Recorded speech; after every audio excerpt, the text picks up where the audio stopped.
Si vous demandez à un fabricant d'armes israélien, il va probablement vous dire « On a de bons ingénieurs, on a une bonne technologie, on a blablabla ». C'est juste des conneries, c'est pas la vérité.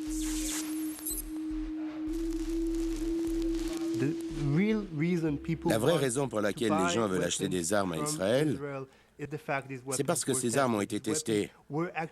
Ces armes ont en fait été créées, améliorées, perfectionnées à travers des tests en direct sur Gaza. Et c'est bien le message que certains tentent de faire passer en Suisse. Nous nous opposons à l'achat de 6 drones israéliens prévus par le gouvernement suisse pour un montant de 400 millions de francs. Parce que des drones ont été testés sur des civils palestiniens à de multiples reprises. Nous refusons d'être complices de ces crimes.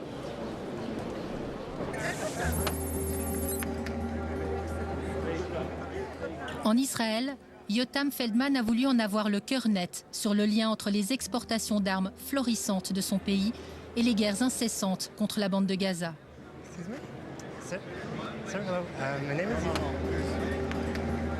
Pendant 3 ans, il a arpenté les salons de l'armement avec des questions directes.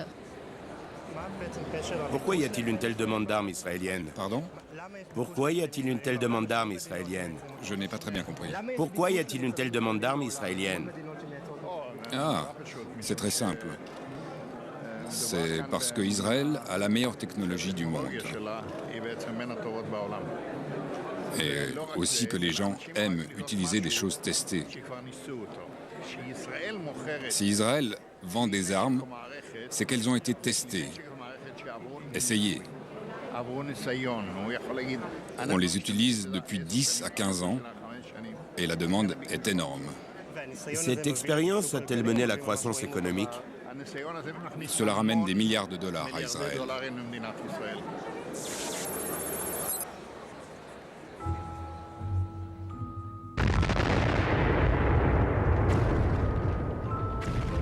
ההפצצה החמורה ביותר של צה"ל אי פעם על רצועת עזה היום. מבצע עופרת יצוקה.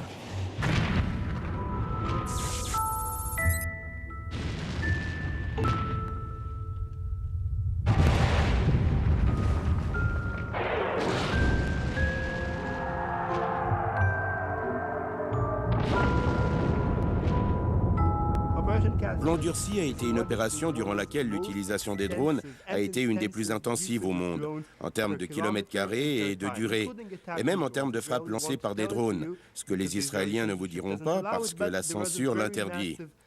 Mais il y a eu un usage massif des drones armés pendant l'opération Plan durci, et même après. Il n'y a pas une guerre spécifique à Gaza, il y a une guerre continue à Gaza, encore aujourd'hui. Cette guerre est menée avec une utilisation constante des drones, et ces drones sont vendus partout dans le monde.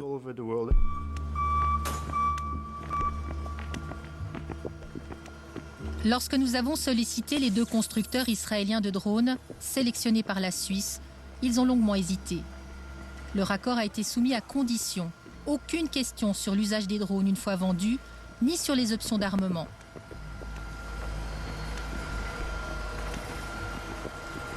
Elbit Systems est numéro 1 de l'armement en Israël et la seule compagnie privée. Ils sont fiers de nous présenter leur produit phare, le Hermes 900, 15 mètres d'envergure, 3 fois plus que les vieux Rangers en Suisse. L'avantage d'un gros drone est qu'il peut accomplir de meilleures missions. Il peut voler beaucoup plus longtemps et il est beaucoup plus sûr, car vous pouvez inclure dans l'appareil davantage de systèmes de sécurité, avoir plus de redondance et donc plus de fiabilité.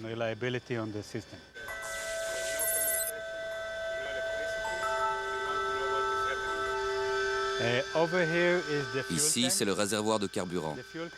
La capacité en carburant est prévue pour plus de 30 heures de vol. Dans cette zone est concentrée toute l'avionique.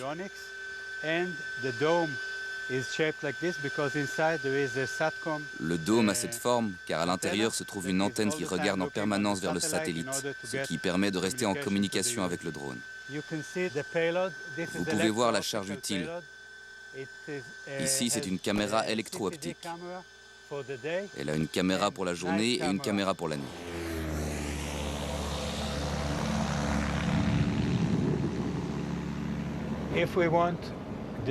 Si on veut que le drone vole d'un endroit à un autre, je sélectionne le drone et je le déplace comme sur un ordinateur. Je prends le drone de ici à là et maintenant, le drone va aller d'ici à ce point.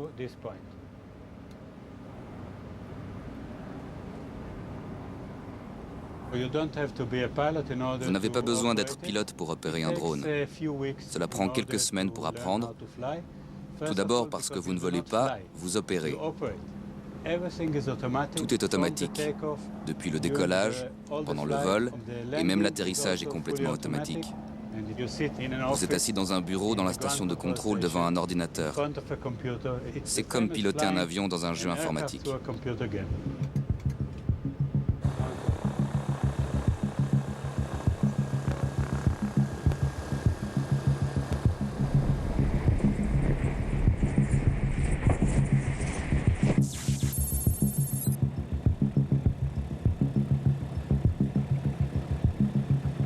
Deuxième finaliste de la présélection suisse, le Héron 1 de l'entreprise gouvernementale IAI.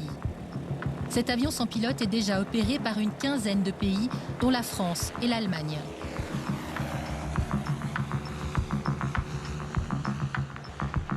C'est dans cet atelier qu'a été conçu le vieux drone qui vole en Suisse, le Ranger. De là peut-être viendra aussi son successeur, bien plus endurant. C'est un système qui est capable de voler pendant plus de 2 jours avec 250 kg de charge utile, ce qui veut dire qu'on est capable de prendre à la fois une charge électro-optique, comme vous la voyez là, qui est une charge électro-optique à longue portée, qui nous permet à l'altitude à laquelle il vole de pouvoir identifier des objectifs, mais aussi il est capable de prendre des charges électroniques, comme vous voyez certaines antennes sur le côté qui sont des antennes d'écoute électronique et d'écoute téléphone. C'est un système qui est totalement ouvert, qui a été conçu dès le départ pour être capable d'être multimission, de porter tous les systèmes de renseignement possibles. À 10 km d'altitude, qu'est-ce qu'on voit très concrètement? À 10 km d'altitude, la caméra peut vous voir comme je vous vois. C'est stabilisé, donc l'image est tout à fait stable. Juste pour vous donner un exemple, la caméra coûte plus cher que l'avion. C'est un système très sophistiqué en soi qui a été développé et amélioré au fur et à mesure. Donc si on vole très bas, par exemple, on pourra reconnaître si j'ai des lunettes ou pas? Absolument. Si on peut me reconnaître, moi? Oui. Oui. On peut savoir qui je suis? Oui.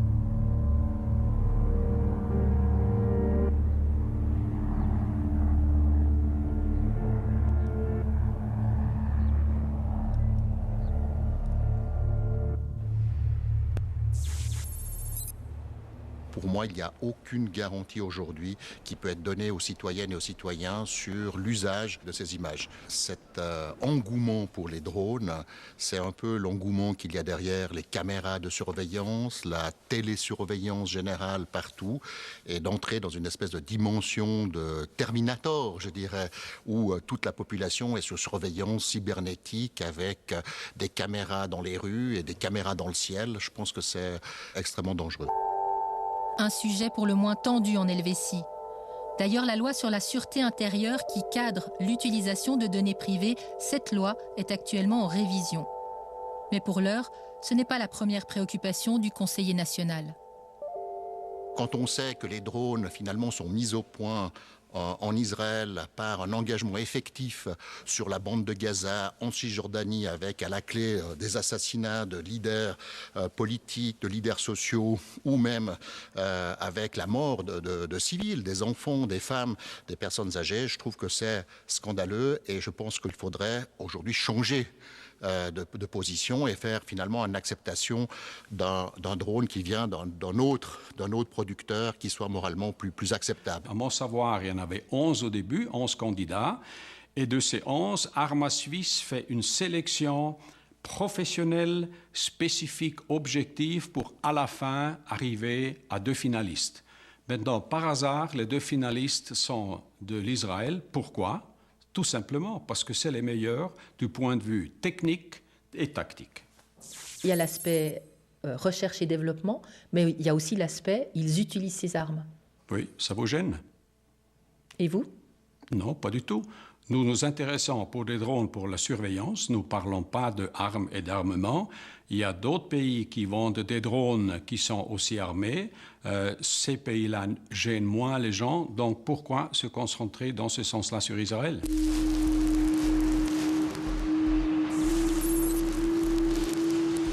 Ce n'est pas le drone qui suscite des questions, mais la manière dont il est employé.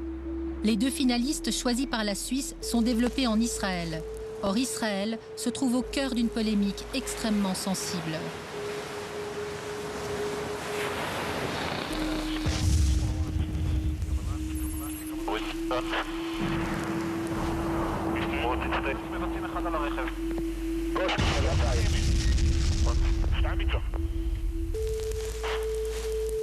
Les accusations s'accumulent contre la politique de défense d'Israël.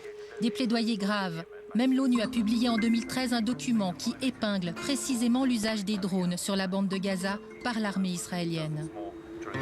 Depuis des années, Human Rights Watch suit l'évolution de l'utilisation des drones par Israël, mais aussi par d'autres, les Américains notamment. Ils accusent et demandent justice. L'ONG mène des enquêtes de terrain minutieuses. Ses rapports sur les opérations militaires contre la bande de Gaza sont précis, troublants. Nous décidons de suivre ce fil et de nous rendre sur place dans la bande de Gaza. Pour pénétrer ce territoire palestinien presque enclavé dans Israël, il faut traverser par l'unique passage encore ouvert, puis longer ce tunnel grillagé de plus d'1 kilomètre au milieu d'une zone quasi lunaire.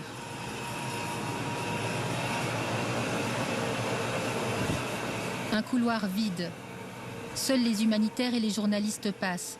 Les Gazaouis ne peuvent pas, à moins d'être gravement blessés et d'avoir un permis humanitaire. Israël n'autorise pas non plus ses ressortissants à se rendre dans la bande de Gaza. Les frontières sont hermétiques.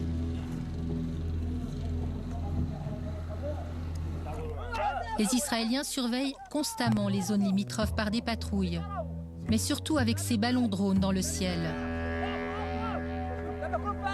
Si quelqu'un s'approchait trop, ces tourelles munies de mitrailleuses guidées à distance sont prêtes à tirer, et elles n'hésitent pas. On compte chaque mois des victimes.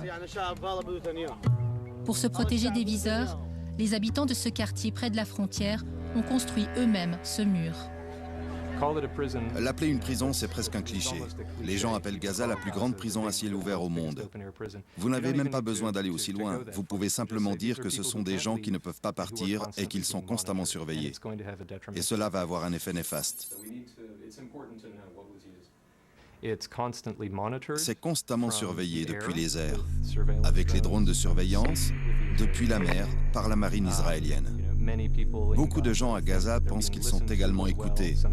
Parfois par leur téléphone, ils savent que leurs comptes Facebook sont examinés. Il y a un sentiment constant de surveillance.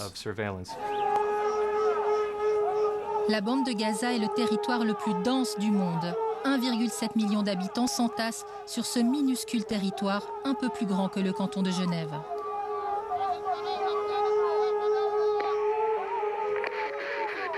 Plus de la moitié des Gazaouis a moins de 18 ans. 2 tiers vivent en dessous du seuil de pauvreté. En 2007, le Hamas arrive au pouvoir et avec lui, l'affirmation de sa volonté de détruire Israël. Le régime exhibe sur les murs et les places ses leaders tombés sous les frappes israéliennes. Les deux pays ennemis se harcèlent, tous les jours ou presque. Tirs de roquettes et frappes de drones sont échangés.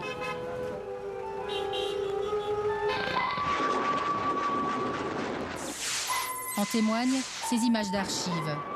Ici, des roquettes lancées sur Israël par des combattants de la bande de Gaza. Dans cette autre vidéo tirée de YouTube, un drone de l'armée israélienne a repéré 3 activistes du Hamas sur le point de lancer une roquette. Le drone israélien tire un missile et exécute ses 3 cibles.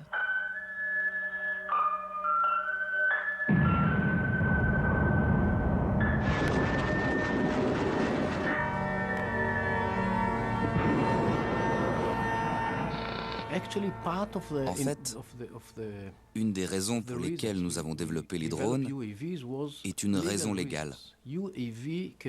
Les drones peuvent être beaucoup plus précis. Ils peuvent utiliser leurs armes de manière chirurgicale, ce que des attaques par hélicoptère ou par avion de chasse ne peuvent pas faire, parce que leurs armes sont trop grosses.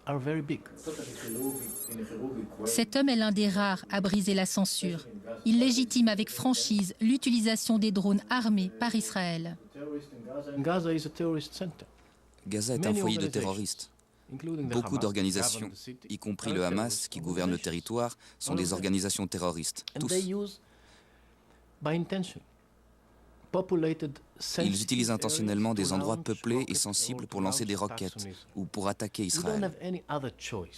Nous n'avons pas d'autre choix que de contre-attaquer. Nous apprenons, nous essayons d'être meilleurs, mais c'est impossible de combattre le terrorisme, de se protéger sans faire parfois des erreurs. Et parfois, nous faisons des erreurs.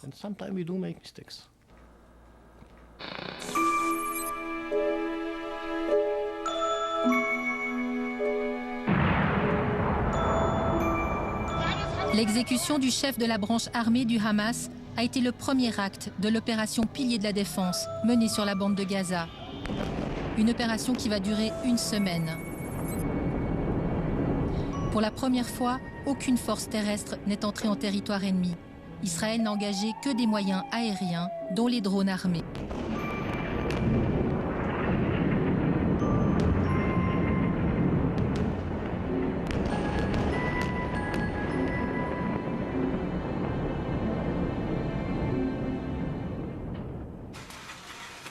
Immédiatement, Human Rights Watch a mené l'enquête sur le terrain. Parmi la centaine de civils tués, ils ont identifié 14 familles victimes de drones israéliens. Des cas exemplaires, inexplicables. L'une d'elles, c'est la famille de Tamam. Alors qu'ils cueillaient de la menthe dans leur jardin, son mari, son fils de 19 ans et sa fille de 11 ans sont morts frappés par un missile tiré par un drone. La théière m'a échappé des mains à cause du bruit. Je me suis dit, mon Dieu, j'espère que ce n'est pas grave. Qu'est-ce qui se passe? J'ai couru directement vers la porte.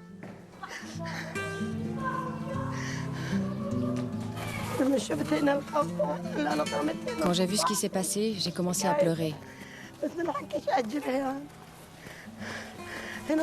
Je suis tombée et j'ai crié.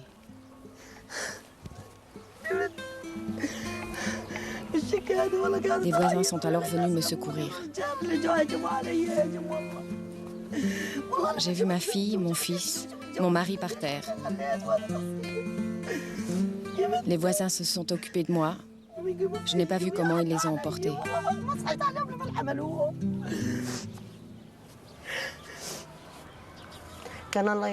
Juste avant que cela n'arrive, son père a embrassé la petite.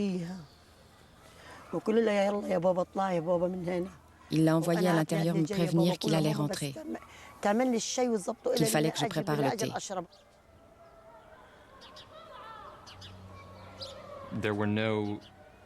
Il n'y a eu aucune annonce après coup dans les mosquées ou sur les tombes par des groupes armés. En général, ils rendent hommage à une victime lorsqu'elle a été tuée par une attaque israélienne, comme ils le font d'habitude pour leurs membres.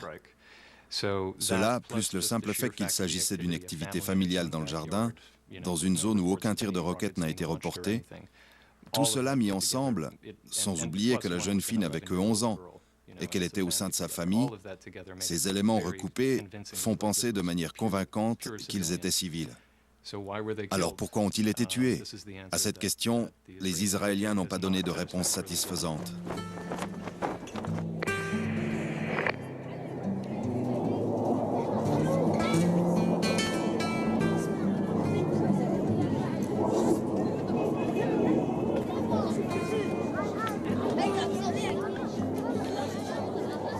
Dans un autre quartier plus au sud de la bande de Gaza, une autre famille a été identifiée par Human Rights Watch. Dans ce cas, le père est mort. Son fils qu'il tenait dans ses bras a miraculeusement survécu. Mon garçon et son père étaient assis là. Ils mangeaient des clémentines qu'ils avaient cueillies de notre arbre. Mon mari a appelé son ami. Il voulait lui donner de l'argent qu'il avait collecté pour l'aider. Le jeune homme marchait sur le chemin en face lorsque le drone l'a frappé. Il y avait des éclats partout. Ils ont transpercé le jeune homme et mon mari assis là. Mon mari est mort et mon fils a été blessé. J'étais sous le choc, j'ai eu peur, j'ai paniqué quand j'ai vu mon mari et mon fils qui baignaient dans leur sang. Il y avait du sang partout, aussi sur l'autre jeune homme. La rue était pleine de sang. C'est un sentiment que je ne peux pas décrire.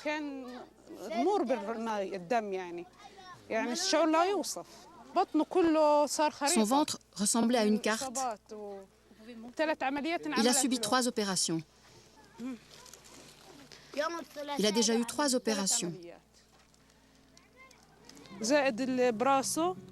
En plus, il a été touché à la tête. Ici.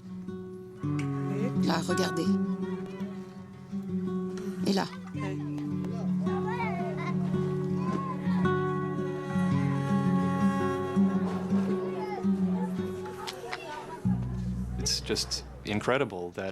C'est incroyable que quelqu'un ait tiré sur la gâchette dans ce cas. Vous êtes en train d'observer un endroit extrêmement plat. Il y a peu d'arbres. Ce sont juste 2 hommes qui se parlent l'un à l'autre. L'un était à pied, il n'était pas à motocyclette, il n'était pas en voiture, il ne courait pas, il ne portait même rien. Et l'autre homme était assis avec son enfant sur les genoux. Qui a tiré sur la gâchette? Pourquoi ont-ils estimé que c'était nécessaire? Que diable pensait-il viser? Et de nouveau, l'armée israélienne ne nous a fourni aucune réponse.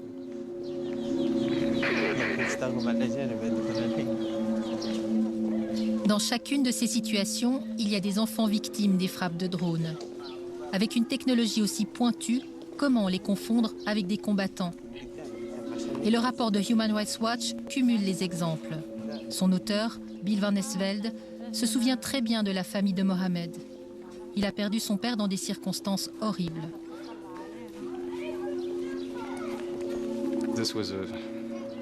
C'était un cas très pénible. Parce que le fils était justement présent quand ça s'est passé. Son père était un vieil homme, dans les 70 ans, et ils étaient en train de cueillir des olives. Ils avaient quelques oliviers dans un petit verger, entouré de maisons.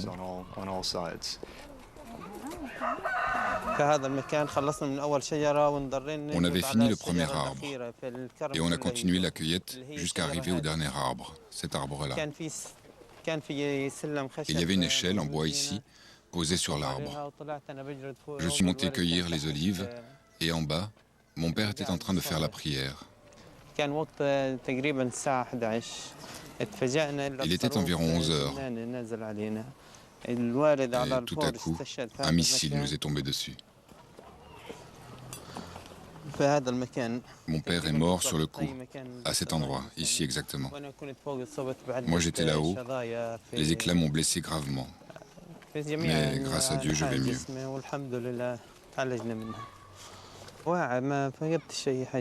J'ai tout vu du drame. J'ai même vu ma nièce. Elle était à cet endroit, juste en face de l'olivier, à peu près 8 ou 9 mètres de moi. Je l'ai vue par terre, je pensais qu'elle avait eu peur du missile. Mais on s'est rendu compte seulement après qu'elle était morte, elle aussi. Elle avait presque 15 ans.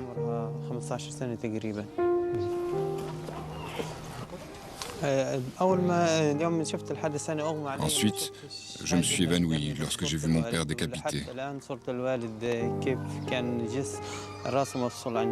Cette image me reste en tête, une scène horrible.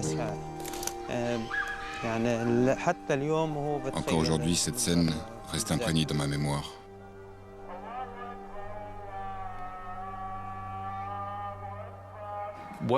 Sur quoi tirait-il ici? Vous ne pouvez que spéculer à cause du manque d'informations, du manque de transparence provenant d'éventuelles enquêtes internes menées par les militaires israéliens. Mais ils n'ont donné aucun détail. Alors on doit faire un constat avec les éléments suivants. Nous savons qu'ils disposent d'optiques incroyablement précises, de radars précis, d'infrarouges précis et de guidage précis du missile. C'est comme un sniper dans le ciel. Alors pourquoi des civils sont-ils encore tués? La question est centrale. Les caméras des drones permettent de voir à des kilomètres qui se trouve dans le viseur et de tirer de manière précise. Alors pourquoi des civils? Pourquoi des enfants sont-ils encore victimes?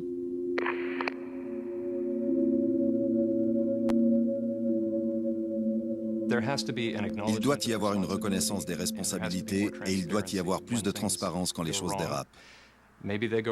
Peut-être qu'elles dérapent purement accidentellement. Peut-être qu'elles dérapent par négligence. Dans certains cas, vous pouvez avoir une personne qui n'est pas suffisamment attentive à ce qu'elle vise. Est-ce que ce sont des civils ou des cibles militaires? Et si vous êtes négligent lorsque vous tuez des gens, ce n'est pas seulement un accident, c'est quelque chose qui doit être pénalement poursuivi. Peut-on parler de crime de guerre? Si nous parlons d'un cas où vous pouvez démontrer que la personne qui a tué était indifférente, qu'elle ne se souciait pas de savoir si la cible était civile ou militaire, alors on parle de crime de guerre.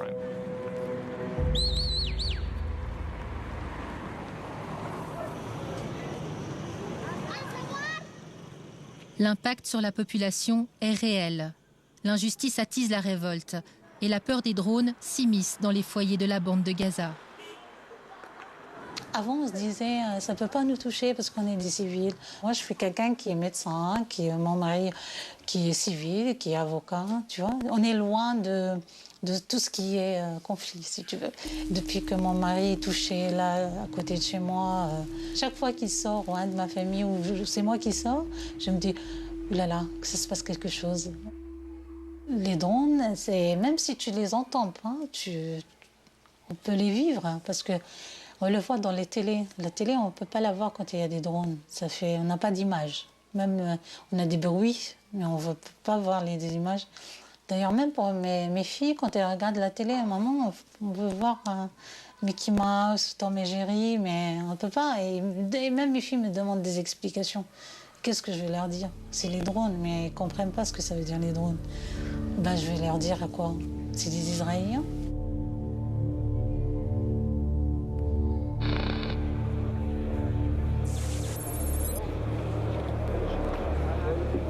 Tout près de là, à Tel Aviv, à 1 heure de voiture de Gaza, on présente au public le Héron 1, l'un des drones candidats à l'achat en Suisse. Several NATO forces are operating here these days in Afghanistan. And of course it is operating within the Israeli Air Force for several years now. Constantly tracking the suspected terrorists.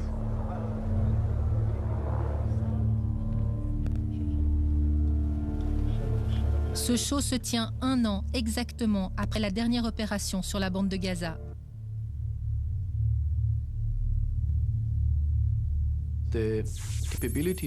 La capacité de faire voler les drones dans les airs quasiment sans interruption et de couvrir des zones larges pendant très longtemps, en fait 24 heures sur 24, nuit et jour et par tous les temps, cela donne une bonne image en temps réel de ce qui se passe sur votre territoire à tout moment. Et c'est en fait la manière dont nous utilisons les drones à Gaza. Nous couvrons la zone en permanence avec des drones à différentes altitudes, mais tout le temps. Et cela nous donne une très bonne image de ce qui se passe en bas.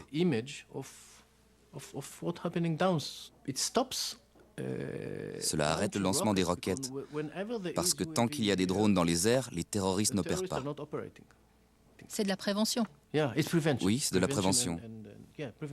Cela peut être de la prévention. Merci. C'est important. Et je pense que si la Suisse décide d'en acheter, vous pourrez couvrir une grande zone du pays en temps réel, en permanence et dans toutes les conditions météo. C'est très efficace. Moi, je ne mets absolument pas en cause l'expertise de l'industrie militaire et sécuritaire israélienne. Ils sont les meilleurs. La question, c'est est-ce que nous, on veut acheter ça dans les conditions où cela a été produit?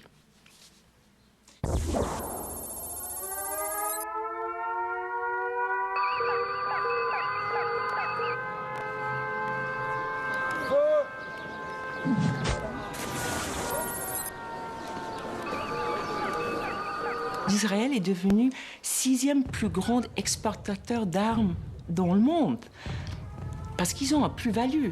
Et leur plus-value, c'est tester sur le terrain. Alors, on doit quand même se poser la question, qu'est-ce que ça veut dire tester sur le terrain? Parce que ce n'est pas des poudres à lessive, hein, ici, ce n'est pas qui lave plus blanc. C'est terroriser la population, surveiller la population, tuer des civils et faire des assassinats ciblés.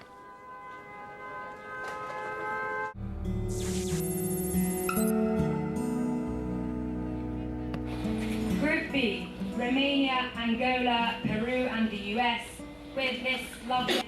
Group C, Canada, Germany, Cyprus, Turkey, Greece and Egypt with this lovely officer over here. The Netherlands, Italy, Serbia, Switzerland, Brazil, Argentina, China.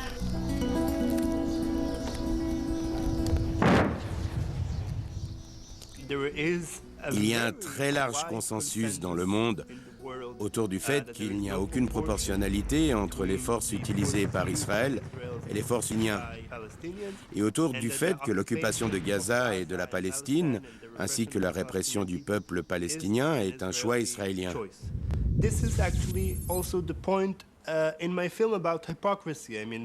C'est aussi un des points de mon film, cette hypocrisie.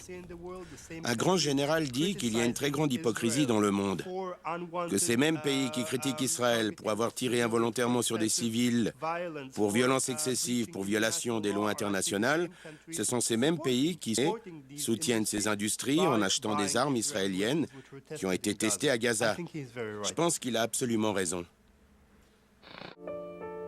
Aujourd'hui, voir que notre ministère de la Défense collabore avec le ministère de la Défense ou des industries israéliennes est extrêmement problématique lorsque l'on sait dans quelles circonstances cela se fait. C'est-à-dire qu'on sait qu'il y a à la clé des armes avec une technologie qui produit tous les jours, en fait, des victimes en Cisjordanie et à Gaza, que ce sont aussi des victimes qui sont des victimes civiles, des enfants et des femmes. Ça, je pense qu'aujourd'hui, c'est extrêmement choquant et ça me surprend qu'on puisse continuer dans un tel département à avoir des contacts d'une telle intensité. Ces drones sont tachés de sang.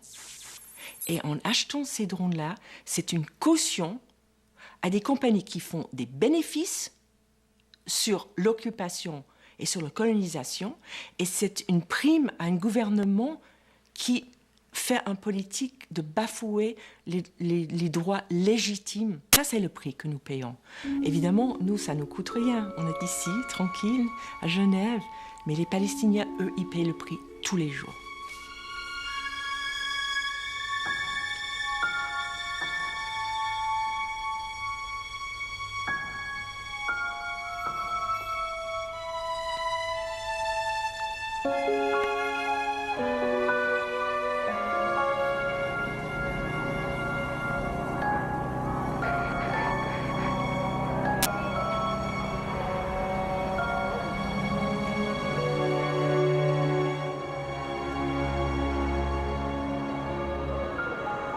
Aujourd'hui, je pense qu'on refait ce qu'on a fait avec l'Afrique du Sud.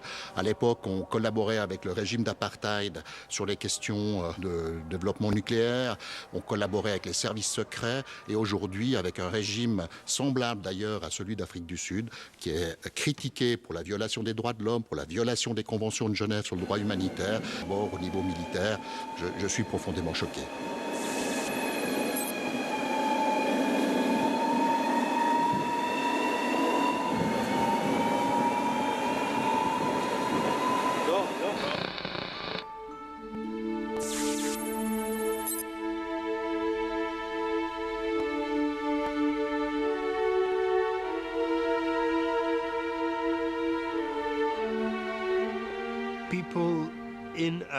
Les gens qui vivent dans une société journalisme, dans une société où l'information est disponible, n'ont pas le droit d'être aveugles. Si vous mangez de la viande, vous devez savoir qu'elle vient d'une vache qui était vivante. Si vous achetez un pull dans un magasin, vous devez savoir que des enfants chinois pauvres ont travaillé pour le fabriquer. Si vous achetez un missile qui a été testé à Gaza, vous devez savoir que vous soutenez l'action israélienne à Gaza. Je pense que les gens en Europe n'ont pas le droit de fermer les yeux et de dire qu'ils s'en fichent, qu'ils veulent juste la meilleure technologie. La question doit être posée pour des raisons morales et politiques. Ne pas se poser la question, ce n'est pas innocent, c'est machiavélique.